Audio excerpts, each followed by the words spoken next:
Sweat చూడొచ్చు body మీద ఎలా ఉందో. ఈ తంగెళ్ళగూడెం నుంచి చీదళ్ళ మధ్యలో డిస్టెన్స్ కొద్దిగా ఎక్కువగానే అనిపిస్తుంది.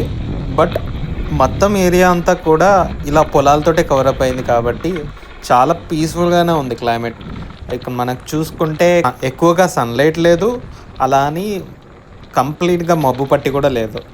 సో చాలా ప్లెజెంట్గా ఉంది ఇక్కడ టోటల్ క్లైమేట్. మెయిన్ డ్రాబ్యాక్ ఏంటంటే ఇక్కడి నుంచి నేను చీదళ్ళ వెళ్ళి విలేజ్ కంప్లీట్ అయ్యే వరకు కూడా రోడ్ ఇంతే బ్యాడ్గా ఉంది. సో ఇక్కడ మనం చూసుకున్నా తెలుస్తుంది, ఎక్కడా కూడా ఒక ప్లేన్ రోడ్ లేదు. సో మొత్తం కూడా మట్టి రోడ్డు ఉంది అండ్ మొత్తం ఇక్కడ మనకి గుంతలే కనపడుతున్నాయి. ఇప్పుడే మనం చీదళ్ళ ఎంటర్ అయినట్టు. సో ఇక్కడ స్టార్టింగ్లోనే పెద్ద టెంపుల్ ఉంది. ఇక్కడ చీదళ్ళ జాతర అనేది బాగా ఫేమస్. సో అక్కడ ప్రభ బండ్లే మనం చూస్తున్నాం. ఆ ప్రభ బండ్లు జాతర రోజు ముస్తాబ్ అవుతూ ఉంటాయి. మా చుట్టుపక్కల ఏరియాలో ఈ జాతర బాగా ఫేమస్. అంటే ఇంటర్నల్గా మునగాలకి మరీ సమీపంలో ఉన్నది ఇది చీదళ్ళ అండ్ దెన్ రేపాల జాతర. ఈ 2 ప్లేసెస్ మాకు 10 కిలోమీటర్స్ లోపే ఉంటుంది మునగాలకి. ఇంకా ఒక 20 కిలోమీటర్స్ దూరం వెళ్తే లింగమంతుల జాతర.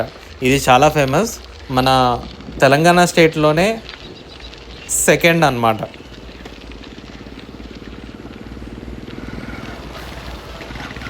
ఇప్పుడు చీదళ్ళ విలేజ్ లోపలికి అయితే వెళ్తున్నాం.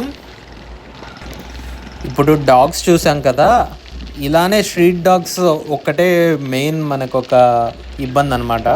మోస్ట్లీ మనల్ని ఏమి అవి ఇబ్బంది పెట్టవు, బట్ ఒకవేళ అది మనల్ని ఇబ్బంది పెడితే అక్కడ మనల్ని కాపాడడానికి కూడా జనం ఉండరన్నమాట. అంత లోన్లీగా ఉంటుంది నేను సైక్లింగ్కి వెళ్ళే రూట్స్. ఈ చీదళ్ళ విలేజ్ పెన్పహాడ్ అనే మండలంలో ఉంది. ఈ విలేజ్ మాత్రం కొద్దిగా పెద్దగానే ఉంది. మాకు ఇటు మునగాల నుంచి చాలా దగ్గరలో ఉన్న ఈ విలేజ్ మాత్రం పెన్పహాడ్ మండలం కిందకే ఉంది. సో ఇవి కొన్ని క్లిప్స్ చీదళ్ళ విలేజ్ లోపల మనం రికార్డ్ చేసింది. ఈ టోటల్ సైక్లింగ్ రైడ్లో మధ్యలో ఉన్న పెద్ద విలేజ్ ఇదే చీదళ్ళ. హౌసెస్ కూడా చాలా ఎక్కువగానే ఉన్నాయి.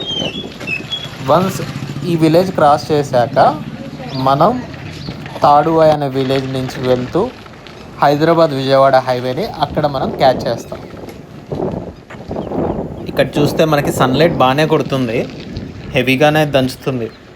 ఆల్రెడీ ఇందాకే చూసాం స్టార్టింగ్ స్టేజ్లో ఎప్పుడైతే